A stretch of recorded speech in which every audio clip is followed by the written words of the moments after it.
Bagaimana peran Jibril? Bagaimana peran Jibril saat ini? Allahu alam. Saya nggak pernah ketemu Jibril. Saya nggak tahu, gitu kan? Jadi kita tidak tahu. Jangan tanya yang di luar batas manusia. Gitu. Nabi Muhammad SAW saya tidak tahu kapan Jibril datang. Tidak pernah tahu. Datang tiba-tiba, baru Nabi tahu, gitu kan?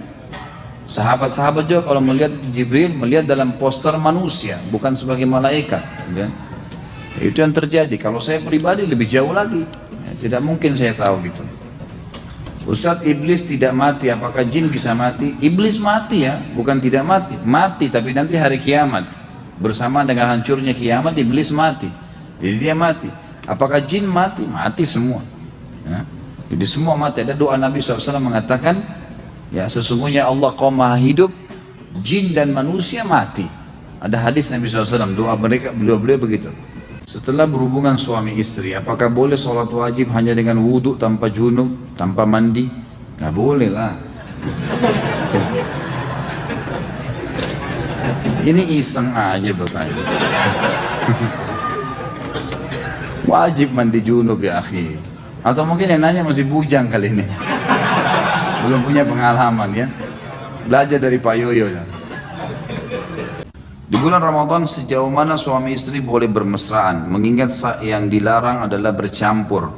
Semuanya boleh kecuali jima. Kecuali berhubungan biologis sampai klimaks, menumpahkan sperma atau sampai klimaks, ini yang tidak boleh. Tapi pelukan, ciuman itu semua dibolehkan. Dan Nabi SAW dan Aisyah berkata dalam hadis Bukhari Muslim, Nabi SAW mencumbuin kami ya, di bulan Ramadan. Tapi beliau laki-laki yang paling bisa mengontrol dirinya, mengontrol diri. Cuma saya sarankan ke orang kayak antum janganlah. Saran saya nggak usah. Loh iya, nanti kalau kebablasan kan masalah. Tambah korinnya bisikin, sudahlah tanggung. Nah. Jadi hindarilah. Bagus kerja, ya kasih bukan yang lain. Nanti buka puasa silahkan, sepuasnya sampai pagi. Ini yang bujang-bujang kesian nih dengar begini-begini. Apakah mengambil gambar atau memfoto ustadz atau merekam suara ketika ustadz kajian untuk koleksi pribadi itu termasuk pembuatan mencuri? Kok ketawa? Tanya Pak Yoyo di hukumnya. Enggak, insya Allah ini nggak apa-apa. Karena dia itu bukan hak, artinya kecuali kalau memang ustadznya kasih syarat ya. Jangan ada yang foto saya, nggak boleh. Dia kasih syarat, maka orang mukmin harus patuh dengan syaratnya. Tapi kalau enggak, insya Allah nggak apa-apa.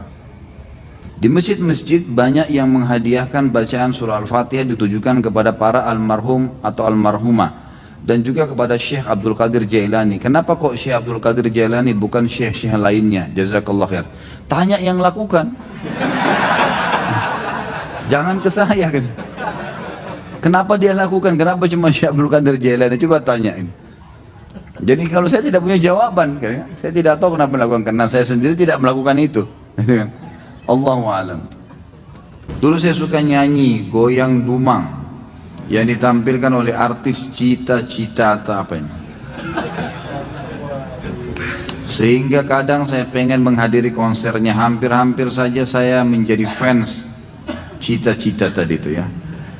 Tapi saya kembali menyadari kalau apa yang ingin saya lakukan adalah perbuatan yang tidak terpuji. Kemudian saya mulai punya inisiatif yang menurut saya positif, yaitu daripada saya mendengarkan lagu dan goyangan tadi Cita-Cita itu, lebih baik saya meminta istri saya bernyanyi dan bergoyang ya, seperti Cita-Cita tadi, untuk saya tanpa dibarengan musik, karena kebetulan istri saya dahulu pandai bernyanyi dan bergoyang. Apakah inisiatif saya ini diperbolehkan dalam ajaran Islam? Boleh sekali, nggak masalah, boleh, tidak ada masalah. Pak Yoyo mau praktek ya? Boleh nggak? Jadi hukumnya boleh suami dinyanyikan oleh istrinya, boleh, boleh, kan itu. Dengan kata-kata cinta, lantunan syair itu boleh, nggak ada masalah. Bahkan dikatakan wanita ahli surga, wanita yang bisa membangkitkan syahwat suaminya. Dalam arti kata memang dia diberikan kesempatan seluas-luasnya kalau sama suaminya. Boleh saja gitu kan. Selama tidak ada hal-hal yang haram. Mohon nasihatnya Ustaz, saat ini usia saya 27 tahun dan sedang ikhtiar mencari istri. Ana mencoba meminta bantuan teman-teman yang sudah menikah namun qaddar Allah belum dapat. Kemudian ana mencoba ikut biro jodoh online. Akan tapi yang menawarkan diri untuk ta'aruf kebanyakan janda. Yang masih gadis malah nggak ada respon. Ya. Sedangkan orang tua anak menginginkan anak menikah dengan gadis dan anak sendiri juga lebih serak dengan yang gadis, terutama yang bercadar. Mohon nasihatnya Ustaz. Saya mau nasihatin apa kira-kira? Ya ikutlah, di sini ada teman-teman buat buka pendaftaran gitu kan. Nggak usah online. Di pengajian kita insya Allah ada pendaftaran, dan setahu saya teman-teman laporin ke saya itu kalau akhwatnya sudah lebih banyak mendaftar daripada ikhwah. Ya, jadi lebih banyak sekarang akhwat sudah banyak mendaftar siap menikah dan insya Allah masih gadis. Ini mudah-mudahan ada jodohnya ya. Apa itu khurafat? Apakah benar itu adalah nama seseorang yang diculik ke alam jin, lalu setelah beberapa lama dikembalikan ke alam manusia? Dari mana ini? Ini yang disampaikan oleh antum itu khurafat. Khurafat itu kebohongan, kedustaan. Ini yang ditulis dari contohnya, ini khurafat. Alhamdulillah terjawab sendiri. La ilaha illallah. Bolehkah meminum sperma pasangan kita? Tolong diuraikan Ustaz. Apa yang mau diuraikan? Ada-ada saja ini yang mulia. Sperma dalam agama Islam tidak dihitung najis. Sperma tidak najis dalam Islam. Makanya dalam hadis Bukhari jelaskan Nabi Aisyah radhiyallahu anha pernah mengerok sisa sperma di celana Nabi, di sarung Nabi SAW, dikerok ya, tidak dicuci, dikerok saja yang kering dikeluarkan, lalu Nabi SAW gunakan kain tersebut untuk sholat. Dari hadis ini ulama fikih sepakat mengatakan sperma itu tidak najis ya, tentu dianjurkan agar tidak sampai menelan, tapi kalau itu pun terjadi, sebagian ulama fikih mengatakan karena dia tidak najis maka tidak ada masalah gitu. Tolong jelaskan bersumpah atas nama Nabi SAW. Ini seperti ujian ini, tolong jelaskan. Lalu tanda tanya. Baik Pak Guru, saya jelaskan. Jadi orang mengatakan misalnya demi Nabi ya. Kalau dalam bahasa Arab dikatakan wan Nabi, wan Nabi. Banyak orang-orang biasa di Mesir mengatakan begitu, demi Nabi, demi Rasulullah gitu kan.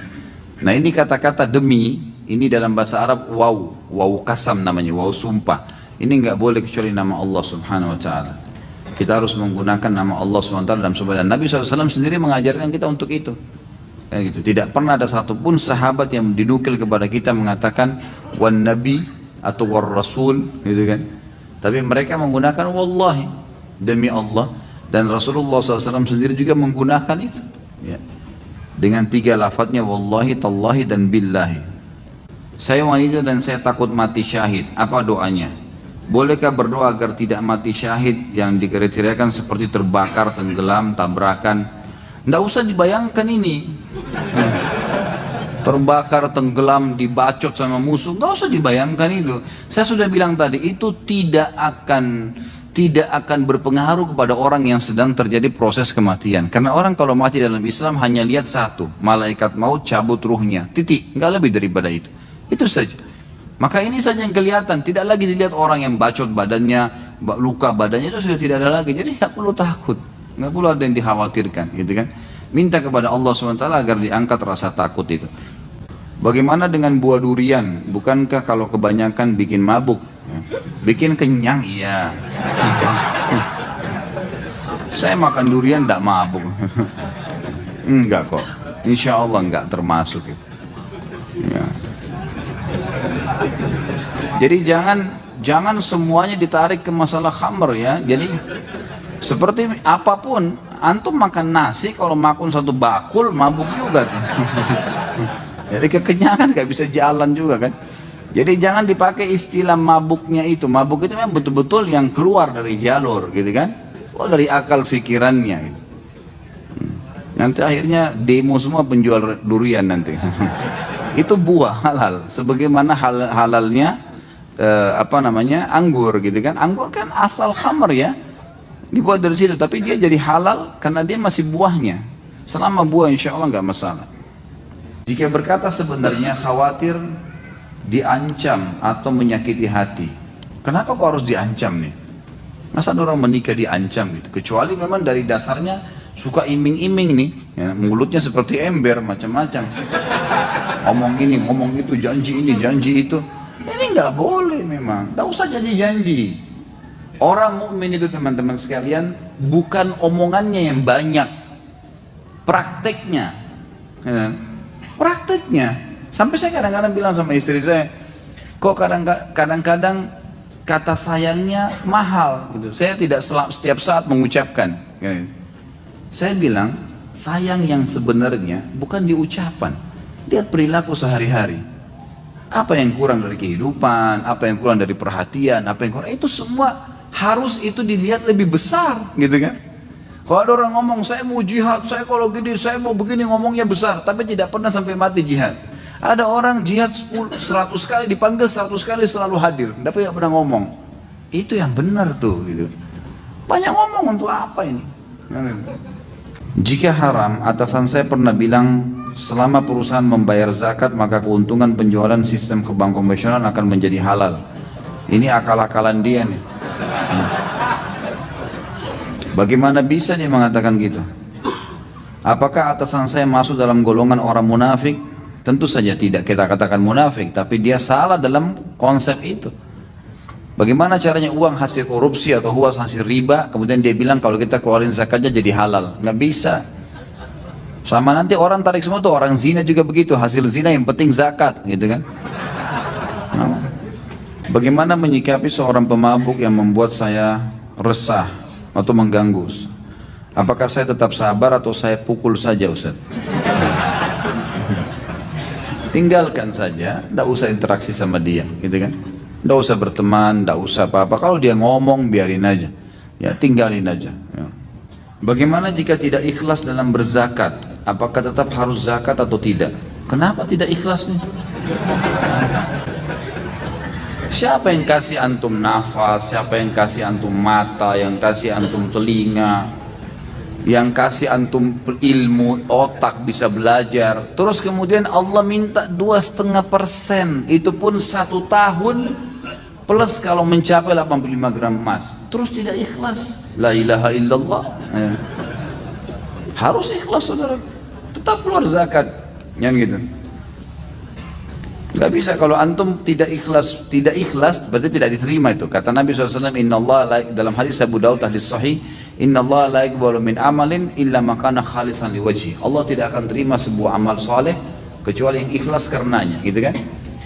Kalau antum tidak ikhlas berarti tidak diterima. Tapi pertanyaan selanjutnya, apakah saya harus keluarkan zakat? Tetap harus keluar. Ikhlas gak ikhlas? Kalau tidak berarti jadi utang tuh. Karena zakat adalah rukun Islam, gitu kan? Gak bisa. Bagaimana caranya menghilangkan najis waktu orang tidur mulutnya ketetesan air, apa ini? Air ludah anjing sampai ke tenggorokan. Cara menghilangkan najisnya gimana? Allahu a'lam nih. Ini kasus baru nih. Bisa anjing masukin air liur di mulutnya gitu. Karena ini saya belum pernah temukan ya gitu. Seperti dia lagi tidur ngangap gitu, terus anjingnya datang gitu. Ya semoga Allah maafin, semoga Allah hilangkan ya. Allah alam, saya tidak tahu jawabannya ini harus seperti apa. Karena tidak mungkin kita kumur-kumur sama pasir kan. Apakah apabila kita melihat kucing ditendang, bolehkah kita membalasnya? Nanti Tuhannya yang balas, Allah Subhanahu wa taala. Tidak usah Anda. Hanya tendang-tendangan berlanjut lagi. Apakah ketika kita sholat kemudian terlintas di memori pikiran kita, misal kita habis nonton film Mahabharata dan film yang ada dewa-dewa, Athena dan lain-lain, kemudian pas sholat terlintas dewa-dewa dan gambaran di film, apakah itu termasuk syirik? Pertama, jangan nonton. Tadi saya bicara tuh jangan, saya bilang anak kecil aja tidak boleh nonton, apalagi orang sudah besar. Ngapain mau ditipu dengan cerita kosong? Itu bohong, dusta. Gitu. Dusta semua itu, jangan dinonton. Akhirnya kan lihat efeknya apa yang syaitan lakukan, dimunculkan dewa-dewa itu. Jadi nggak ingat Allah SWT. Itu bukan syirik, tapi dosa. Tak, kalau syirik, kalau anda bilang, oh ini Tuhan saya, pas muncul gambarnya dia, anda bilang ini Tuhan saya, nah itu baru syirik, itu nggak boleh, gitu kan. Apakah sholatnya harus diulang? Padahal kita nggak ada niat untuk berpikir ke sana. Namun pikiran akal kita menyimpan memori tersebut. Ya tentu saja tidak diulang. Nah, kecuali kalau memang kita sudah sampai hal-hal yang membatalkan sholat. Seperti misal syirik gitu ya. Menganggapnya, oh ini berarti ini Tuhan saya nih. Kita iakan terbawa dalam pikiran, itu baru. Karena tidak boleh mengulangi sholat tanpa ada udzur syar'i. Udzur syar'i itu batal wudhunya, belum masuk waktu baru ketahuan, salah menghadap kiblat, nah itu mungkin. Apa benar hadis yang berbunyi barang siapa yang melakukan hubungan suami istri di malam Jumat, Kamis malam, maka pahalanya sama dengan membunuh 100 Yahudi? Ini dari mana hadisnya? Hah? Ini hadis maudhu, dusta, nggak pernah ada. Sudah kalau mau berhubungan, berhubungan aja, nggak usah bawa hadisnya. Apalagi 100 Yahudi. Ini siapa yang iseng bertanya nih? Kalau mau bunuh Yahudi yang benar, datang ke Palestina. Nah itu baru benar. Kaifa haluka Ustaz Khalid? Alhamdulillah. Ustaz, anda pernah mimpi dijegal syaitan yang menyerupai satpam. Menyerupai satpam komplek rumah ana yang berusaha menjegal anak sholat subuh. Dan beberapa hari kemudian satpam tersebut ternyata meninggal dunia. Apakah itu perbuatan syaitan? Tentu saja ya. Ini kan mimpi. Syaitan memang begitu. Bisa saja, apalagi sholat subuh. Memang sholat subuh itu kata kunci. Kalau kita dibuat takut-takut sholat subuh itu berarti dari syaitan memang. Karena memang dia tahu kalau sholat subuh kita nggak bisa ganggu kita. Seharian sampai besok subuh lagi ya, dijamin. Besok sholat lagi dijamin lagi sampai subuh, nggak bisa diganggu sama dia. Bisa saja, tapi kalau masalah satpam itu meninggal dunia berapa hari kemudian itu karena ajal, nggak ada hubungannya sama mimpi anda, gitu kan?